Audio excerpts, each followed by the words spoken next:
At First Rounds on Me, we believe that one real date is better than 100 pen pals.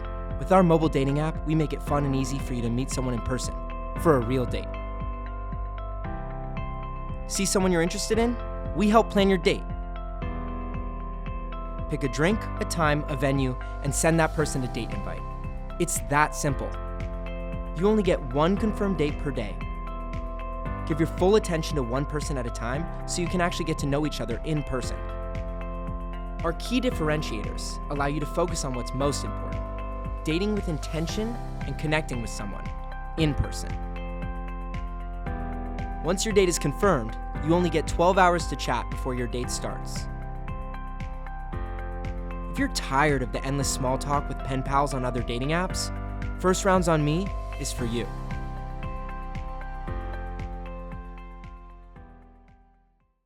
Welcome back to Crowdsourcing Love. I'm your host, Marin, and today I have Dr. Lindsay Kite on the episode. Hi, Lindsay. Hi. How are you? Great. So happy to be here. Thank you for coming. So, Dr. Lindsay wrote this beautiful book called More Than a Body. Your body is an instrument, not an ornament. I love the title. Thank you. How did you guys come up with that? More Than a Body has kind of been our central mantra. Actually, both of those have been since the beginning. So when we were working on our masters, we wrote like a co-authored thesis and then co-authored project. So we kind of did double the work, but with two of us. So Okay. it was really compatible. Mm-hmm. And one of the phrases that we used all the time was how to improve body image for women is to get your mindset into more than a body, Yep. as opposed to just my body is beautiful. Yeah. So that kind of started things off. And that goes hand in hand with your body is an instrument, not an ornament. Yeah. So before we go into the book, I want to just know some background information on you. So we were talking earlier, where are you from? How long have you been in New York City? Kind of give us some context. Yes, the basics. So Yes. I grew up in Idaho. Okay. People in New York have never heard of Idaho. Everyone's just Oh, I've heard of it. It's okay, good. beautiful. It's It really is close beautiful. It's right next to Montana. Yeah, Mhm. exactly. Okay, thank you. You I know love the it. general vicinity. I People do. are like, "Do you miss the Midwest?" And I'm like, "I don't know the Midwest. It's way more west than you think it is." Yes. So you grew up in Idaho with my identical twin sister Lexi. Mm-hmm. And then we both ended up in college and in grad school in Utah. We were at the Mhm. University of Utah for masters and PhDs. And so I stayed in Salt Lake City for a few years working at the University of Utah. Mm-hmm. Lexi still lives there. And then I moved to New York City in 2019. So I've been here a little over 4 years. Wow. Yeah. And what kind of prompted you to move to the city? Ooh, I always wanted to. Mhm. Ever since I visited here for the first time in like 2010, Mhm. it clicked. I was like, I'm going to live in New York someday. Yeah. So in 2019, I was kind of like in a rut in my life. I feel like I was kind of not going to go any further in my career Mm-hmm. and had dated everyone I was going to date and just kind of feeling over it. Yeah. And I knew that this was my chance, what's to lose? I was 33 Okay. and up and moved to New York City, did not know a single person here. Yeah. Ended up getting a job and an apartment like pretty easily all at the exact same time. So I just knew it was meant to Mhm. be. Oh my God, that is meant to be. I was very similar. I was 29 when I moved to New York City, and I was kind of like, it's now or never. And I just went for it, and it's Yeah. been so magical. And I've Oh, been here for 2 years, so I oh, can only 2 relate. years. Only 2 years, Oh, yeah. it is magical, isn't It's it? magical. I It love really it. is. So, what inspired you and your twin sister to write this book together? So the book was kind of a culmination of, oh, how many years of work? I guess we had been working on all this body image stuff for about 10 years by the time we started writing this book. So, like I said, we did masters and PhDs side by side, Mm-hmm. studying the objectification of women and women's body image, our self perceptions, our feelings, our behaviors around how we feel about our bodies. Mm-hmm. And with that, we were doing a lot of speaking engagements, taking basically a visual presentation around to schools and treatment centers and corporate conferences and all kinds of things like that, from middle school all the way up to universities. Mm-hmm. And that was great, but people are always asking, like, okay, what more? And we had a blog, we had an Instagram, Mm-hmm. we built up a following on social media. And then one day, a literary agent approached us and basically said she found us because she was looking for resources for her own daughter. And Oh, it just really wow. resonated with her. And it Yeah. just felt so different from all of the other body image resources out there. Mm-hmm. So she basically convinced us that we should write a proposal and shop it around to publishers, and thankfully, HarperCollins bought it, Yeah, and it was the most exciting thing ever. that And is so really we cool. put that like 10 years of, well, 10 years of research plus 10 years of practice, running our online curriculum and doing speaking engagements, and we Mhm. put that, just kind of summed it up into this book. You condensed it into this Yeah, book. we did our best. Why are women's bodies so controversial? Ooh, that's a good question. Thanks. So the real underlying factor from my perspective is objectification, and that stems from living in a patriarchal society. Mhm. So when men are prioritized in decision making, who holds the power, who takes care of the money, whose perspective is privileged the most, then women are valued for what they do for men and how men see women. So this is a Mhm. very heterosexual perspective, heteronormative view of women. But women become valued for how they look, their sexual appeal, their relationships with men, as opposed to their own humanity, just as men have their own humanity, and Mhm. being valued for a huge variety of different ways that they contribute and who they are. Yep. And so it becomes very controversial for women's bodies to look different from the ideals, Mhm. to even fit the ideals and the norms, because then there's controversy around, well, she's asking for it, or why would Mhm. she dress that way or look that way if she didn't want the attention? It's Yeah. just endless controversy. Yeah, it's either you're not subscribing to it enough or you've gone too far and you're trying too hard. Yep, totally. It's really There's hard to no find win. that sweet spot. It's impossible, actually. Is it? Yeah, definitely. Okay. There's nobody who is playing the game well enough Mhm. by all the rules in order to escape the controversy, the feelings of shame, the blame, the negative comments, Yeah. abuse, all of these things that come from women's objectification. You cannot escape it with beauty and with Yeah. thinness and And do modesty. do do men face the same challenges or is it truly a woman's issue? Well, it's a very gendered issue, but men do face similar issues. Okay. So, men, like I kind of alluded to earlier, are valued for a wide variety of different characteristics. Okay. Among those, we value men for their wealth, their intelligence, their humor, their athleticism, skills, whatever it is. Mhm. Um, Along with that, we value them for their attractiveness. But there's very few men that are valued solely because of their attractiveness, or devalued solely because of their attractiveness. Yeah. Whereas for women, we can think of a million women who are just, popular because they're so hot, and Mhm. who are devalued because they're so hot and aren't able to succeed in their careers, in their chosen path, because they don't quite look like the ideal that Mhm. everyone, wants them to.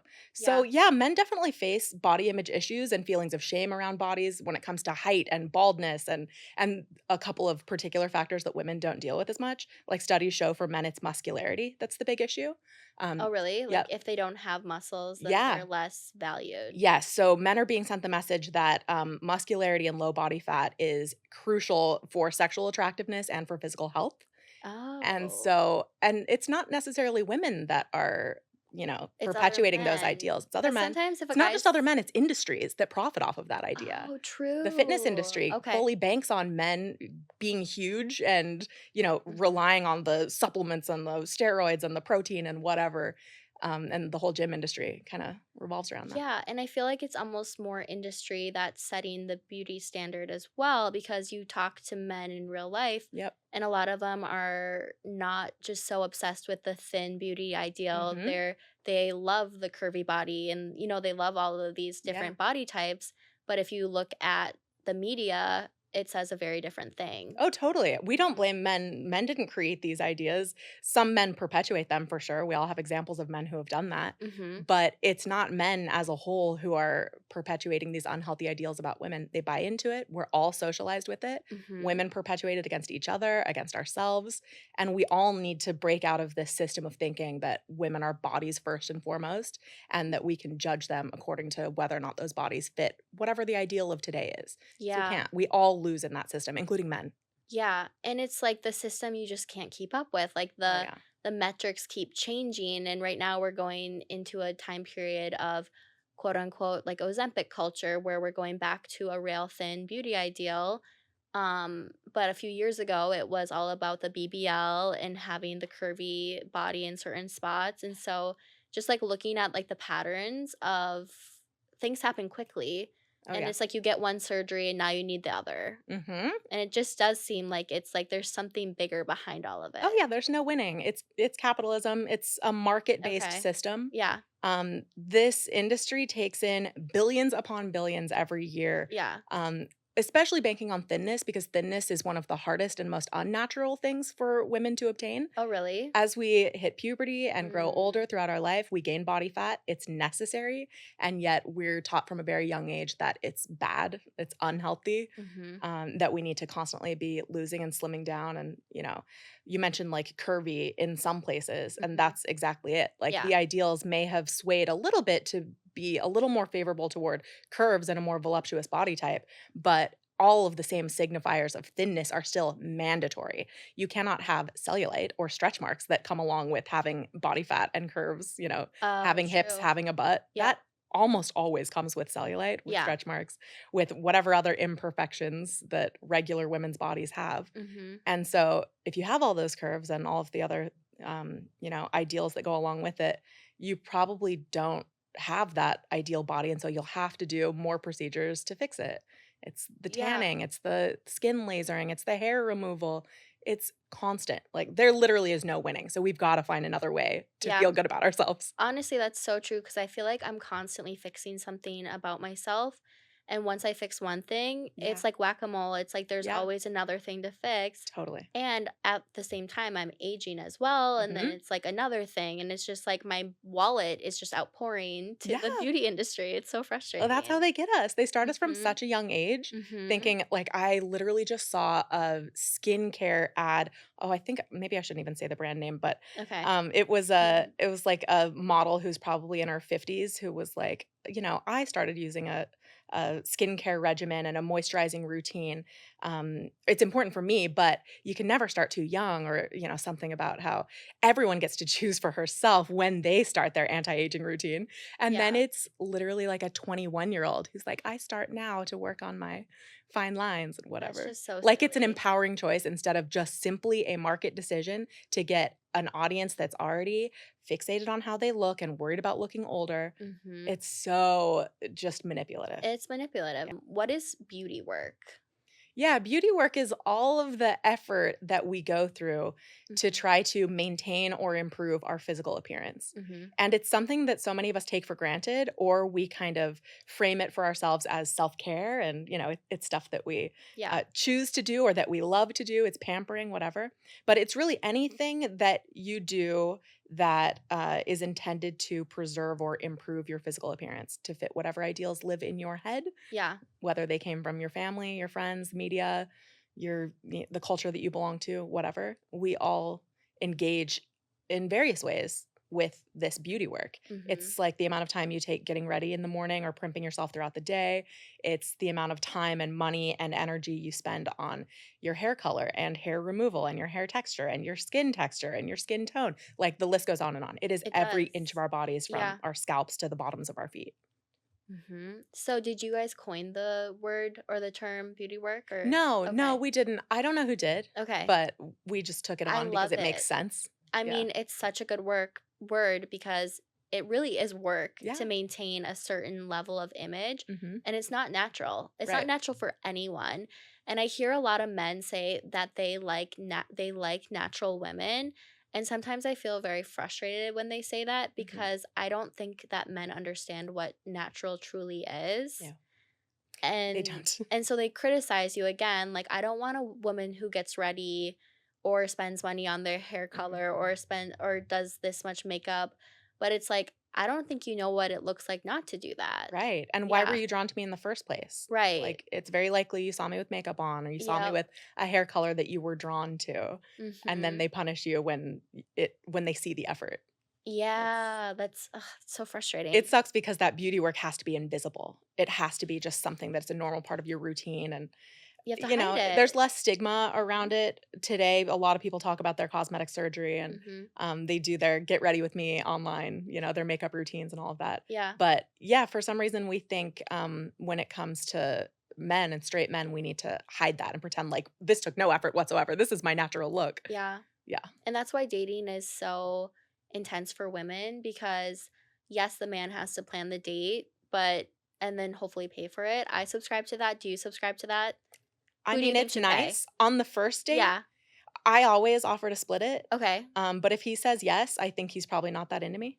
That's how I feel too. Yeah. I stopped offering though, just Mm. because guys sometimes would say yes. Yeah. And it wasn't it was a very half-hearted offer. So I was just kind of like, I'm just gonna stop. You're like, can't you see I'm dead behind the eyes when I Yeah. say I'm willing to pay? Like, this is not a genuine offer. Yeah. So I have stopped on the first date. But okay, and then I also want to talk about the pink tax because that goes into kind of the cost of dating. I went on 28 dates in February. It became this whole viral phenomenon. And one of the articles that was written about me was by Bloomberg. And they took the angle of the cost of dating and how some of these, New York high rollers spent so much money on our dates. But I also wish that they would have focused more on how much I was spending Yeah. between the hair, the makeup, the time, all of it. And then there's the pink tax. And so I'd love for you to explain what that is to everyone. Oh, that is such a taken for granted cost of doing Mhm. business Yes. when you're trying to be an attractive woman. Yes. So yeah, I love that you mentioned that. The pink tax is basically if you take two comparable items, Mhm. consumer items, then the woman's product is going to have a pink tax, which means it costs more. And it's Mhm. this invisible cost because no one's ever comparing the price of a man's razor and a woman's razor. But when you do, then they're the exact same thing, just in two different colors. And the pink one happens to cost $2 more or whatever. The pink tax, I don't know how much it is today. I think when they were first doing those studies, it was somewhere around 20% Mhm. across a wide variety of different goods. And it's like this idea that, um, well, first of all, women control most of the dollars in every household on average. Mhm. So where it comes from is this knowledge that industries and media companies have is that they know that women, they might not make the most money in every household, but they tend to control it. Yeah. And so if you can sell products to a woman and convince a woman that she needs these products from a very young age and that products for women are specific and different Mhm. and will go the extra mile to keep you younger and fresher and whatever the ideals are, Mhm. then of course we're willing to pay for those products. Right. And yet for men, those products are more utilitarian, even if they're the exact same thing, like razors or deodorant or something like that, or Mhm. lotion. And yeah, for men, it's just utilitarian. Yeah, well, my hands are cracked, so I need lotion, or, like I stink, so I need deodorant. And for Right. women, it's always this extra, like you need an underarm makeover. And so your deodorant costs 30% more than Yeah, because the there's so much more man's. marketing behind So it. much more. Yeah. That's interesting. I hate the pink tax. I think that Hmm. someone needs to do that because also women don't make as much as men. Right. And so it's like we're just like hit on both sides. Yep. And then a man's like, I can't pay for a date. And they like think that it's like 50-50, but it's Yeah. like they don't even know. Right. It's so taken for granted, all of Yeah. the time and money and energy that goes into our beauty work. Ugh, And okay. dating with that, Yeah. I've never noticed that more, like the time and effort and energy that goes into getting ready for a date than when a guy cancels on you at the last minute or like Oh, reschedules at the last second. true. I've been Yes. sitting there all ready. Like I try not to get too ready for a Okay. first date. Yep. I try to just be, kind of normal every day, but still like I put on mascara and Yes. I do my You do your best. hair, you put on Yes. an outfit. Totally. Yeah, I'm yeah, ready to yeah. go. Yep. And then if he cancels or reschedules at the last minute and I'm sitting there like I've already used my good makeup and I've already, Mhm. done all of this. I took a Yeah. shower, I shaved my legs. Are you kidding me? Yeah, no, it's Then all a that's lot. so frustrating. But it just Uh-huh. points out how much really goes into the preparation that a lot of men just have no idea about and they should know. Yeah, and then they just shower and show up. Yep. Maybe they put in some hair gel, Yeah. maybe they put on a little like cologne or whatever. Right. But I feel like men just truly don't understand. No. And like it's not my job to make them understand, but I'm trying to like validate the women Mm-hmm. that it does take a lot of effort, and so don't devalue that side of things Yeah, either. definitely. Okay, so I'm going into all these definitions like we're like in school right now, but Perfect. I just want people to kind of understand some of these concepts because like I said, I read the book and I just found them really helpful. So we already talked about this a little bit, but can you go into what self-objectification is and how does it impact women specifically in dating? Yeah, I'm glad you asked that one. That's my favorite word to define Ooh, because okay. no one ever knows what it is. Yep. I think a lot of times when people hear self objectification, they think it must be when women are flaunting their bodies or purposely objectifying themselves. Mhm. And that is not what it is at all. Okay. So, objectification is when you are viewing somebody as an object for your use rather than than a full human, a dynamic person. You're viewing them from the outside as an object. Self-objectification happens when we grow up in a culture where we are used to viewing women's bodies in particular as Yeah. objects, something to be evaluated and judged and appraised and consumed and used often, sexually especially. Yeah. And when you grow up in that environment and that's totally normal, we turn that lens on ourselves. We self objectify. So instead of just going about our lives, living within these human bodies we were born into and, prioritizing our perspective from within them, we prioritize the perspective of any stranger looking at us. Yep. And so we talk about how your identity is kind of doubled. So you're this person who's going about your daily life, you're living, you're doing, you're being. But at the same time, you are picturing how you appear the whole time you're doing whatever it is that you're doing, even Yep. when you're alone. Women do this thing, we self objectify by kind of prioritizing an outsider's perspective of what we look like instead of how we feel, what we're doing, what we're experiencing. And that gets in the way of every aspect of our lives. That when self objectification starts, which is right around puberty, sometimes a little younger for girls, Okay. then we start losing focus because part of your energy and your mental and physical energy is dedicated to preoccupation with how you look. It's the fixing. It's this mental task list in your mind that's reminding you to keep your chin up because my double chin is showing and I need to make sure that my skin isn't too greasy and my hair is not frizzy and it's pulled the right way. I need to suck in. Like I'm sitting here on camera right now looking at this monitor. Yeah. And after all of these years of work, I Yeah. still catch a glimpse and I think, oh, I need to remember to suck in, Yep. And all day long, girls and women in particular have part of our mental energy dedicated to this body monitoring, this Yep. hyper fixation on how we look. Yeah. And it drains us in every possible way. We stop raising our hands in class at around the time this sets in. We stop going up for leadership positions, promotions. We drop out of sports and physical activity. If we don't feel like we look right and we've faced judgment or we fear facing judgment, then we will just opt out. And so self-objectification really comes into play with dating because we are not only having already grown up living in this state where we're concerned about how we look and other people are very concerned about how we look, but now we're putting ourselves out there for evaluation by men. Yeah. And honestly, for me, that was one of the hardest things when I really started doing more dating and like putting myself out there more. That was one of the hardest things for me was realizing that like I've done so much work on myself to overcome my own self-objectification and I'm in a good spot. Yeah. It's not a major concern in my life. But when it comes to like putting pictures of myself on the internet for men to appraise or, intentionally wanting men's attention when I'm out or whatever, it puts me into that state of self-objectification. Yeah. Where I'm thinking, okay, what does he think when he's looking through my Instagram profile or my dating profile? Or like from this angle, if I'm sitting on this bar stool at the bar or whatever, what does that guy think when he sees me? And now I'm doing I gotta suck in, I gotta hold my legs in a more flattering position. I'm doing the mental task list. Totally. It can be so triggering for people who are not only like already struggling with body image, but who are already kind of healed and doing great. It can bring all that to the surface. Yeah, that's a good point. And I think you bring up like the thought of like social media and putting your image out there for consumption. I think that's added a whole other layer of anxiety to the ether and to women, but to everyone in general as well. Totally. I mean, when I went viral, there was a lot of like very positive feedback, like we love what you're doing, but then also, I went viral on Twitter, and that's where a lot of trolls were attacking my age. I was 31 doing this challenge. To them, I was past my prime, and there's something wrong with me if I'm unmarried at 31. And then also being like, she's not even that pretty, and just people kind of, and I didn't read all the comments. Oh, come on, good. But you know what I mean? But like there is like kind of like for me, it was almost it was not good for me because it's not good for anyone to read those comments, but it did make me double down on myself and be like, you know what, fuck you. Like I love myself and I have thick skin and I'm gonna do what I do out here. Yeah. And I don't care if you see me or not, and I don't care if you think I'm pretty or not.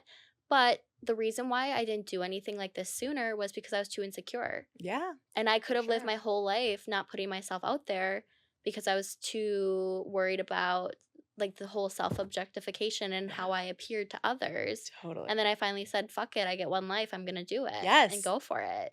That's an incredible story and such a common one. Like, I'm Yeah. sure when you share that with people, most Mhm. women are like, "Yeah, I've had a similar experience," or are inspired by that because we Yeah. know that once you push through and you actually test your limits of what you're capable of withstanding and Mhm. the public commentary and whatever, you find out, "Oh, it actually doesn't matter what those randos on Twitter Yeah. think of my body. I don't care who they are, it doesn't matter." Mhm. And that's what I tried to do with dating, like, to be personal about it, Mhm.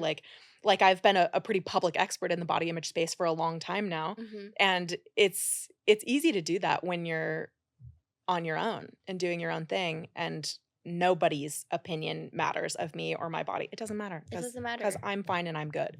Yep. But when it comes to dating, somebody else's opinion does matter, Oh, that's true. but not everyone's opinion does. And Just that one other just the one person's. person that Yeah. you also have the same feelings for and admire in all the ways that you want to admire them and Mhm. whatever.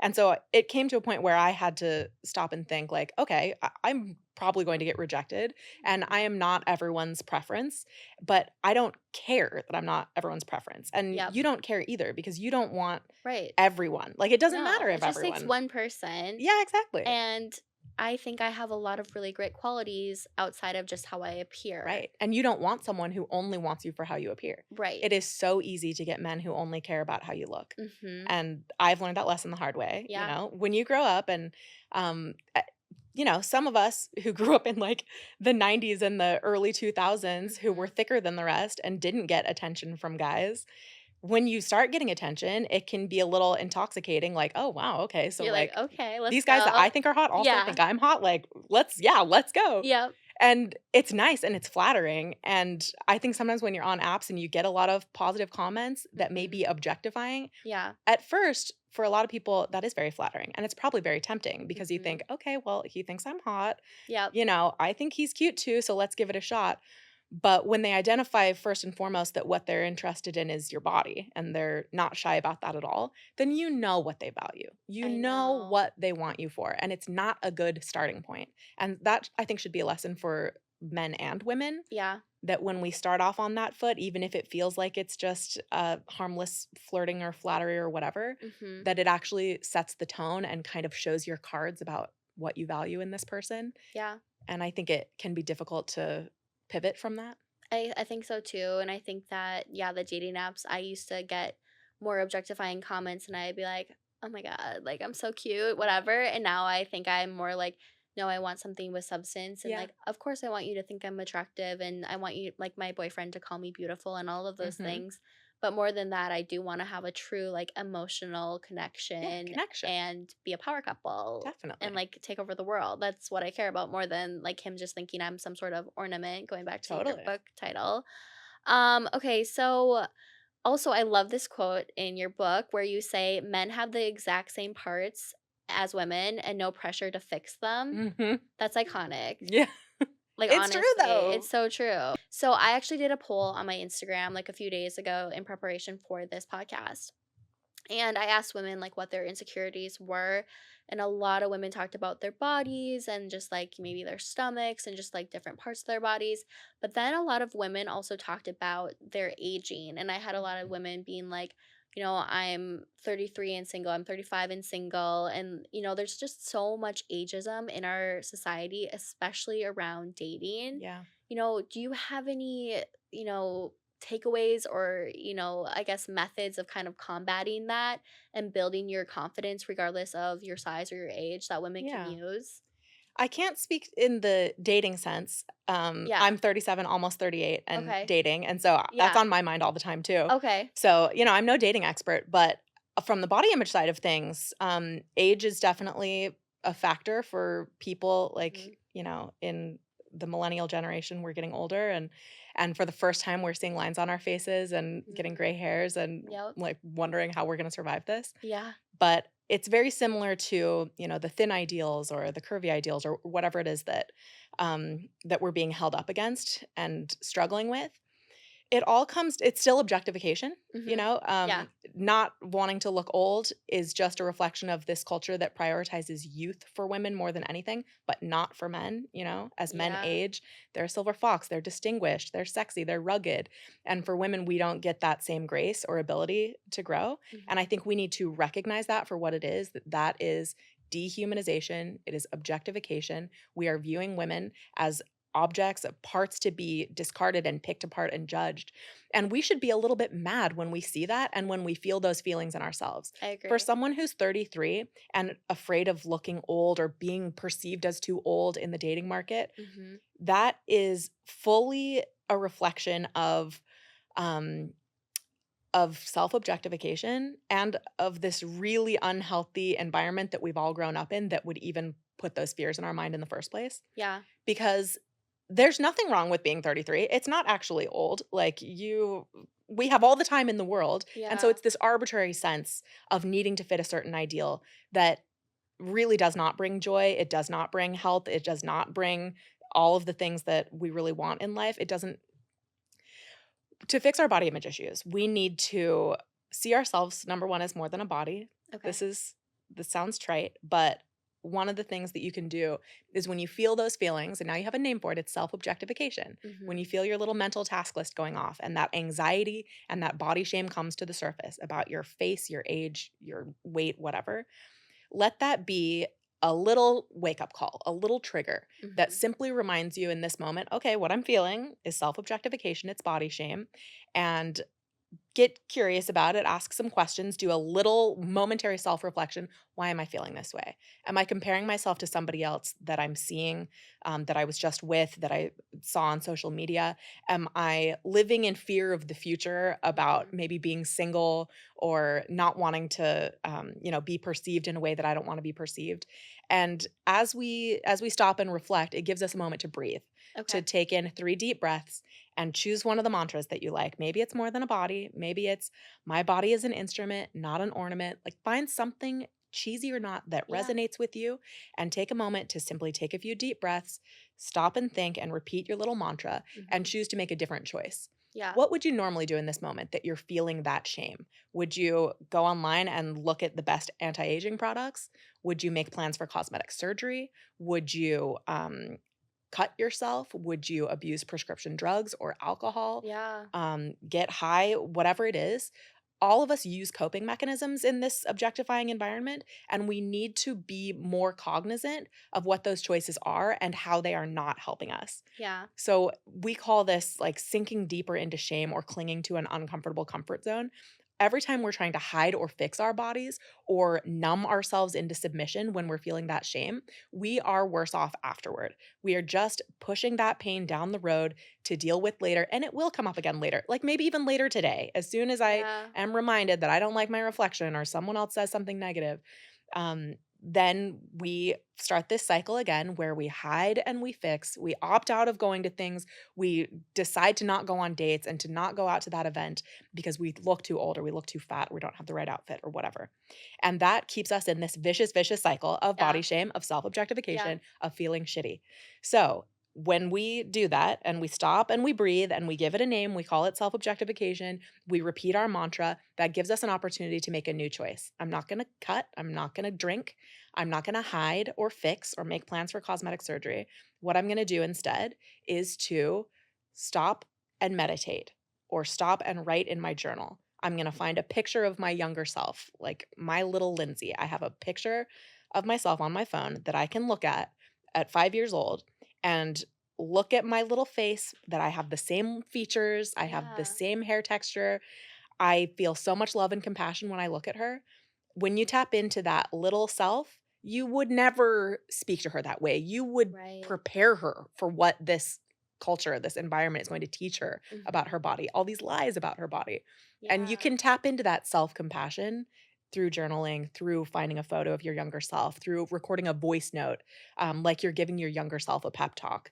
These Oh, kinds I of things love will help. that. Yeah, Yeah, that's actually get you so back into good. a sense of love for yourself and Yeah, no, compassion. that's so helpful. Don't dehumanize yourself. Yeah. Like, and I have actually since reading your book, I started to tell trolls stop dehumanizing me, Oh, I love it. which is Yeah. like kind of psycho, but I'm No, also it's like, good. you know what? Like the It's way you're blunt. treating me is like as if I'm not a human with a heart and a Right. soul and a family. Exactly. And so don't treat me like that and don't treat yourself like that. Right. Yeah, I'm gonna start doing the younger picture thing too. It works. Yeah. Honestly, it really works because Okay. so many of us do feel a sense of like humanization when we see our younger selves. Mhm. We remember You wanna that's fight for still the that same. I want to person. fight for her. Yeah. Yes. Yep. That's still my same body. That is still my same face. It's yours Mhm. too. Yeah. And we grow up and experience every hard and every beautiful and difficult moment of our entire lives in that same body that you're sitting in as a little child.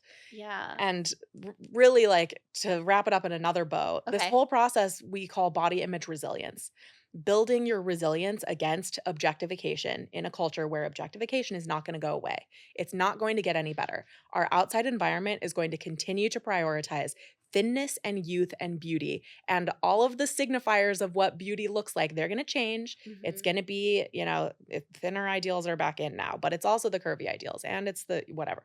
They're going to change over time. But that doesn't have to change how we feel about ourselves because we are going to return to our bodies as our homes every time we are triggered to self objectify. Every Yeah. time those feelings do rise to the surface, we will choose to make choices that reconnect us with our bodies as our home instead of distancing ourselves, watching ourselves from the outside, dehumanizing ourselves, allowing other people to dehumanize us Yep. in unhealthy relationships, on apps where we're just being ogled and, being abused and objectified.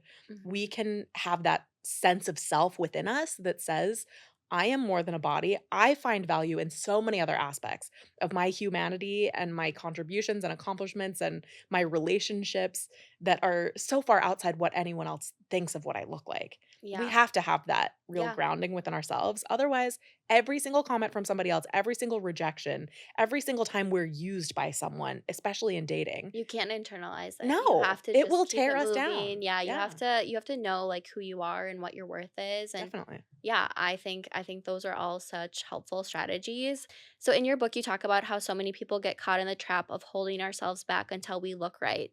What's wrong with that thought process? Because we're never going to look right enough to feel good in this environment. Right. There will always be someone to compare yourself to, and someone will always disapprove. So, Mhm. a lot of people, they think they're doing themselves such a service when they say, well, I'm going to wait to really get into dating until I lose some weight or until, Mhm. I really get myself together and build my confidence because then, I'll be a whole woman and ready to really be out Yes. there. In reality, you're never going to be perfectly confident and perfectly happy with what you look like. Right. You're just holding yourself back. Like it's not a competition. The most beautiful woman gets the most happy relationship. It doesn't work like that. That's so And true. we need to shatter the glass on that illusion Yeah. that looking perfect will earn you the things you want in The life. best It doesn't relationship. work. Yeah. The most beautiful women still get cheated on, still get cancer, still have depression and face Mhm. shame and negative comments from people. This game is set up for us to fail if we continue competing for points in the system that awards them based on, hotness and thinness and youngness and whatever. Like we're Yeah. still not winning. We might get a million points, but we'll still be just as discarded and abused as anyone else who isn't playing the game. So might as well not play it. Right. How Yeah. can we opt out? And like people will hear that and they'll be like, okay, but she's wearing makeup and she, has highlights in her Yeah. hair. Which And I play the game fully. Like I am in it deeply. Like I've done everything. Like lip injections, Botox. Like I've been there. And yeah. so I'm talking about like fuck this. I want to not play the game. Yet Mhm. I'm playing the game. Right. We have to recognize. So I feel that, Right. but I'm trying to learn too. I would never draw the line for anyone else. Like a lot of people will hear Okay. this conversation and they're going to say, okay, well, where should I draw the line? Right. Like if all of this is objectification and if buying makeup and getting plastic surgery and, buying into fashion and Mhm. other ideals is playing by this objectifying system, then where do I draw the line? What's okay and what's not? You could draw the line at the same place as me, but I'm not going to tell you that that's right. I'm not Yeah. going to tell you that I have made all of the best choices, but I have done what's best for me, and I'm not going to judge anyone else's. Right. So for me, I chose to not buy into any new advances in like makeup Ooh, okay. and in like cosmetic procedures and stuff like that. For example, like what's like an advance So that you I wouldn't buy basically into? wear the same amount of makeup as I did in middle school Okay. from when I first started wearing So makeup. no contouring for you. I don't know how to contour, and I Okay. don't want to. Okay. I will not wear fake eyelashes or Yep. get eyelash extensions or lip injections or Mhm. any or microblading or Botox or any of that kind of stuff because I know that once I do it, I would love it and I would look great. I mean, you look great already. Oh, thank It's you. a slippery slope, though, I will It is, say. yeah. Yeah, yeah, I yeah. just don't want to have to rely on any of those things to feel like my best self Right. or to feel like myself, period. Mhm. Like if right now I rely on mascara and I fill in my eyebrows and I like blush and just the really basic makeup stuff. Yes. And I'm on a podcast today and so I'm wearing my makeup. Yeah, And when I of go on course. dates, I wear my makeup and all of that. But I also don't want to rely on it in order to just look like myself. So sometimes I will test my limits and I'll go out without my mascara on and without my makeup. And like if I'm going to the gym or I'm going grocery shopping or for a walk or whatever, Mhm. then I'll just prove to myself that I'm okay. I'm fine. I might not look as good as I will the next day or whatever, but it's fine. I've also chosen to not do anything that hurts. So Oh, like, interesting. yeah, I'm The like lip injections scared of hurt. needles. I'm not gonna Yeah, I'm lie. scared. I I mean, don't it want to. doesn't hurt that bad, but it does. It's like a little like, "Ooh." Yeah, Yeah, yeah, scares me. yeah. Mhm. So yeah, that's just where I draw the line for me. I Okay. haven't done a lot of stuff that probably would, make me look and feel great. But Mhm. for me, I've chosen to reserve my time and my money Mhm. and my energy by not doing those things. And Yeah. just I'm gonna see how long I can go. I respect that, and I think that, like you said, everyone has their own personal set of limits, and I love in the book how you're like, we don't judge other women for subscribing to the beauty standard Yeah, because I we're get it more than all anyone. we're all in this catch-22, and Hmm. so we have to support each other regardless if someone's, going out and not wearing makeup or if they wear all the makeup. Yeah. Either way, they're your sisters, and Yeah. so support them. Like, We're it's not that allies. hard. We're We're allies. all in this together. Yeah, it sounds so Yes. cheesy, but for real, I don't judge what anyone else chooses to do. I do want people to be very critical of why we make the choices we do I and the know. amount of pressure that goes into making these choices that men aren't asked to make. Men get Yeah. wrinkles and gray hair and all of that kind of stuff and they face almost zero pressure. Like really straight men face, I think, zero pressure Mhm. to do the anti-aging and Oh, the hair coloring totally. and all of that kind of stuff. And Yeah. I think we should be really critical of why that is and how women are so targeted. And it is this culture of objectification that prioritizes how women look over who we are and how we experience the world, prioritizes men's perspective of women. Mhm. And I think that should piss us off. It does. It It makes me should. very angry, and I don't know, like, I think that women are so strong, and I think that people don't give us credit for half the shit that we put Oh, up yeah. with.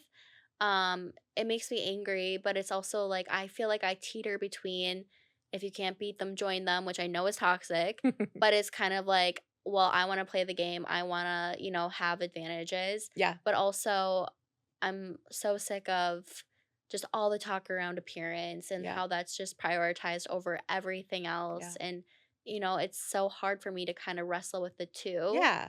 Well, for me, I'm concerned about other people. Like Yeah. I've seen being in this field and doing this work for the Mhm. last, oh my gosh, when did I start? 2004. So almost 20 years, which is insane. Yeah.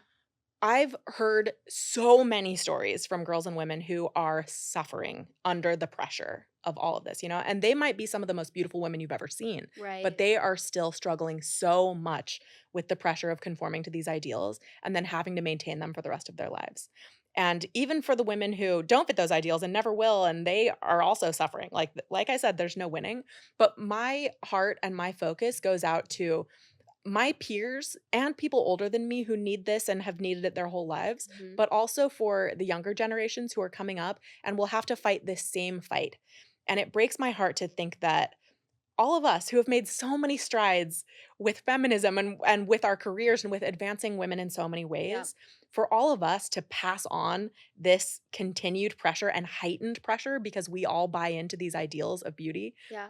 that puts even greater pressure and pain on them. Like I have little nieces, Yeah. and like my sister Lexi, her oldest daughter is 7 years old, and she's in 2nd grade, and we're starting to see how she might be doing a little self-comparison Yeah. and looking at other girls and, thinking that maybe she would like to look or dress this way. And my compassion for other people is part of my motivation Yeah. for drawing the line where I have. Mhm. And I hope that as other people start to recognize the pressure that we're handing down to the next generation, we start to think like, if I'm not going to push back against it, who will? My daughter, like my Yeah. niece, these little kids. I even think though, like kind of going back to the confidence thing, I think that it's so important to find a way to become more confident in yourself, especially in the realm of dating, Hmm. because I think that when you have internalized shame, you're quicker to go back to that ex-boyfriend who Oh doesn't yeah. treat you well. You're faster to jump into bed with somebody before you're ready Yeah. because you think that your only value proposition is to offer them sex. Hmm. And so that's why I'm so passionate about women being confident in whatever body you are Yeah. in, because I just hate that, like, a lot of times women who feel like they fall short of this impossible standard feel like they have to compensate for it Yeah. in other ways, Yes, and that and it pisses me doesn't serve off. us at all. No. Like, we're only left more heartbroken when we cater to people who are using us, Yeah. It doesn't actually improve anyone's self-esteem to go sleep with someone who thinks you're hot and doesn't give a shit about you. Yeah. And that's a hard lesson to learn, Yeah. and I think it does take time, and it probably takes trial and error for a lot of people, and that's Mhm. totally okay. So we Yeah. can't be too hard on ourselves when we do fall into those traps, Mhm. but we also have to know what we are bringing to the table. And it's not like you have to bring so much to the table, especially if we're not expecting the most perfect, successful, incredible, handsome man in the world, Mhm. Yeah, yeah, yeah. If what we're looking for is a connection and is like a dynamic person to have a deep, lasting relationship with, then Mhm. we should be evaluating ourselves and other people on a different set of standards, like not the same ones that we're holding against ourselves with all of this beauty stuff and Yeah. thinking, I won't qualify to meet a wonderful man and to be loved until I look a certain way. That is a lie. I think It's a we need to lie. shatter that first and foremost. Yep. But as we build our own confidence and as we find value in more than just how we look, but Mhm. instead what we do, who we are, what we've experienced, all of that can help us know that what we're bringing to the table is valuable Mhm. and can help us to weed out the guys who aren't looking for a dynamic person and are maybe just looking for an object Yeah. because that'll hurt. Yeah, because some people are, but there are a lot of good guys out there who are Yeah. looking for something real. So I want to quick ask you, we have 5 minutes left, but I want to ask you some listener questions. Um, okay, let's see here. Okay, this person, I'll start out with a compliment. This person said, no question, but she's such a fan of you and your Oh, sister. nice. Yes. Love that. So this person said tips on dealing with PCOS, hormonal weight gain. Ooh, yeah. A lot of people deal with that. Mm-hmm. That's tough because I want to acknowledge first and foremost that that is hard and it's a health condition. Yeah. And like it's a chronic illness. I think it's in that category. And so people who are going through that need to have a lot of self-compassion, Mm-hmm. um, and a lot of flexibility on how they determine what their body needs to look like or feel like in order to be okay. Like this mantra, my body is an instrument, not an ornament, it applies to everyone. But I especially want people who deal with chronic illness to recognize that just because your instrument doesn't work flawlessly or perfectly doesn't mean that it isn't more valuable than an Right. ornament that is just there to be looked at. Yeah. You are the subject of your own experience. You inhabit your body. You live within that body. If it's not working perfectly, if it's causing you pain, if it's changing in ways that you didn't anticipate and don't appreciate, that's okay. And Mm-hmm. you're going to have, some pain around that and some mourning about what your body was before or what you thought it would be at this point. Yep. And in a lot of ways, I think we all have to do that. We have to be willing to let go of our expectations for what we thought we'd look like right now, or Right. when we Yeah. get to that certain weight, whether or not we do. And so for people with PCOS, I hope you can find a really good doctor who is compassionate and recognizes how difficult it is to have a body and, weight and size and hair growth and acne that is outside of your control Yeah. and helps you find the right medications that can Mhm. help and a holistic plan that can help. But I mostly just want to say, like, I'm sorry, that blows. I have friends in the same situation, and I think advancements are being made all the time Yeah. in medicine and in our Totally. understandings of Yeah. how bodies work, that I hope it won't be as big of a problem in the future as it is right now. Yeah. But know that your body is an instrument, not an ornament, and have a real sense of compassion for how difficult that is to be. Yeah. I mean, you're dealing with PCOS, right? I have PCOS and I fluctuate 10 pounds all the time. I always say if you're not fluctuating, you're not living. Yeah, I view love myself that. with compassion, and I just like I think you have to just like treat yourself kindly. Like I deal with the acne stuff, I deal with the weight gain. Everyone has different manifestations of PCOS, Yeah. but you just have to know that like be on your own side. Mhm. Yeah. This person said, "Why is it that no matter how many people are aroused by my curves, I'm afraid my next partner won't be?"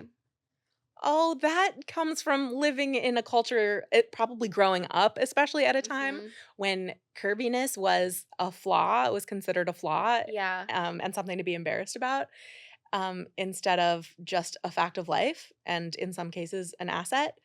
So, that is all just anxiety. That's self-objectification manifesting itself in our fears for the future. We need to live in this moment, get Yes. back inside our bodies, prioritize what you're thinking, feeling, doing, like your five senses right now.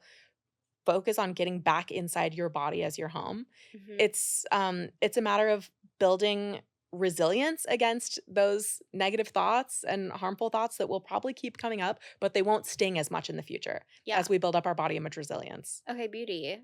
Yeah, I love that. Okay. Do I warn guys I'm dating that my stomach has stretch marks from having children? No, absolutely not. I don't think you need to warn a man about anything. If Yeah, he I has agree. a negative reaction to your body, Mhm. a body that he's already seen in clothes and a a body that belongs to a person that he's connecting with and building a multifaceted relationship with, there's no reason that you should be apologetic for your body because that's nothing to apologize for, Yeah. but also because um that sets him up to think that this is something that is bad and wrong and is a flaw. If you own it, I have stretch marks. Yeah. I would never acknowledge my stretch marks to a man. And if a man said something negative to me about my stretch marks, I would never talk to him again. Yeah. I agree. I mean, They are just a neutral thing. it's They a are neutral just thing. something on a lot of bodies. I have a varicose vein, and I was actually at my last mixer, not the most recent one, but the one before. And this guy came up to me and he was like, he showed me a website for like vein removal. No. And I was just like, "I think I'm gonna keep it." Like I didn't know what to say. I'm like, "This beautiful." I don't know, like maybe for health purposes I'd remove it or whatever. I mean, if it was But it's causing you pain or but something, it's none but of are you his kidding business me? if I have a varicose vein or not. Like I think that you just have to kind of be a badass and just like Right. tell people off. Like don't like no, it's okay. Like go away. Like, why did you think you needed to comment on this to me, sir? Like, Yeah, I didn't want to have a conversation. I think he was yeah. missing some brain cells. Oh, Because okay. clearly, Well, clearly he was. like who goes up to people and is like, "Here, this is how you should remove your varicose vein." Like this man wants me to have surgery for what? So that No. his eyes don't have to fall upon a vein? Like what the fuck? It's inside your body. It's a vein. Yeah, It's doing it something right. transports blood, Right. You need that blood, whatever. actually. But thankfully, again, I'm in a spot where I didn't take it to heart. Yeah. So I'm just telling these embarrassing moments that I've had with, I'm sharing them with the class because I hope that, if you have had something like similar happen to you, that you can just like laugh at it and tell people to fuck off with peace and love. Totally. Yeah.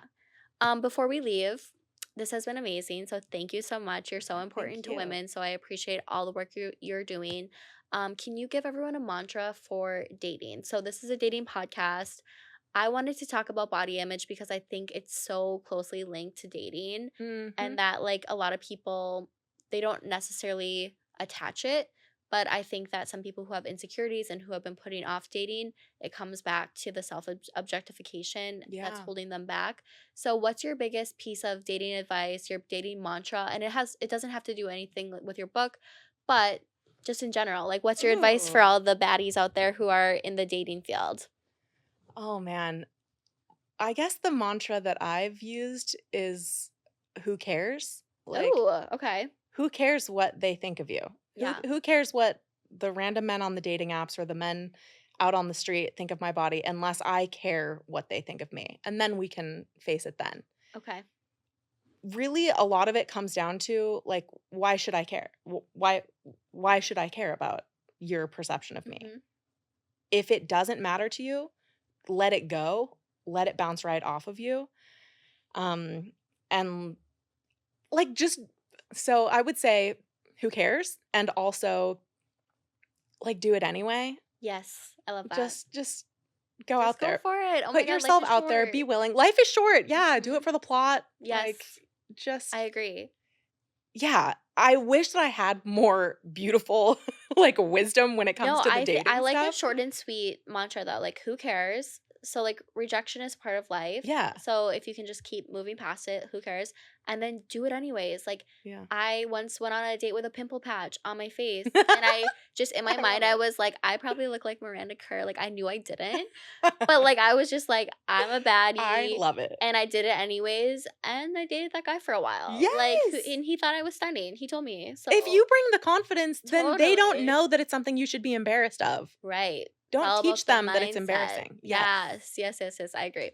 Okay, so before we go, please promote yourself. Where can people find you? Well, the best place to find me is through my book, which is More Than a Body. Your body is an instrument, not an ornament. I need this. Um, There it is. published at the end of 2020. Thank you so much for displaying it, for modeling it so You're beautifully. welcome. That kind of encapsulates so much of the work that we've done. hmm Lexi and I also have Instagram. It's beauty_redefined. Okay. We haven't been posting on it for a few months. It turns out after doing it for like 14 years, social media is exhausting. Yeah. But we still have a ton of content on there for people to Oh, go yeah. through. It's really So relevant. I would recommend digging through that. And then we do a lot of podcasts. You can search us in your podcast apps and Okay. hear us there. Any fun projects coming up? Well, we need to do that workbook. We need to do a workbook needs to to go along with happen. our book. Yeah, Yes. yes. You've motivated me a little bit more here today, so thank Yay. you for that. You're welcome. Yeah. I'm gonna keep following up and be like, how's the book coming? Please do. Yeah, I'm I like need your life it. coach now. Okay, well, thank you again, Lindsay. I Yeah, appreciate all thank your you. time. Guys, go follow her. And yeah, that's a wrap. Thanks. Thank you. Thanks again to our sponsor, First Rounds on Me. If you're tired of endless small talk with an overwhelming number of pen pals, go download First Rounds on Me now and get yourself a real date.